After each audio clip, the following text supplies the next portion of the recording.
কোথায় যাচ্ছ তাকবীর? এদিকে তাকাও। কোথায় যাচ্ছ? থেকে ব্যাগ নামাও।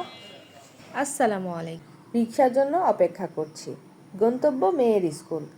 আজ প্যারেন্টস মিটিং। রাস্তা ধরে চলছি, হঠাৎ দেখি গাড়ির লম্বা লাইন। মনে হলো ভুল করে বুঝি ঢাকা শহরের ট্রাফিকে ঢুকে পড়েছি। রিক্সাওয়ালাকে বললাম ভেতরে রাস্তা ধরেন, স্কুলে এসে ঝালমুড়ি খাবো না। তা হবে না, তা হবে না। তাকবীর অনেক আগ্রহের সাথে দাঁড়িয়েছিল কখন তার হাতে ঝালমুড়ি আসবে।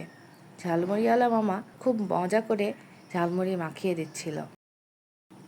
তাকবীর তো মুড়ি খেতে খেতে একবারে মগ্ন, আর আমি হারিয়ে যাচ্ছি নিজের স্কুল জীবনে। সেই টিফিন টাইম, মাঠে দৌড়, বেলপাড়ার অপেক্ষা। হঠাৎ দেখি 3জন বাচ্চা আপন মনে খেলছে। সোনালি শৈশব যেন চোখের সামনে ভেসে উঠল।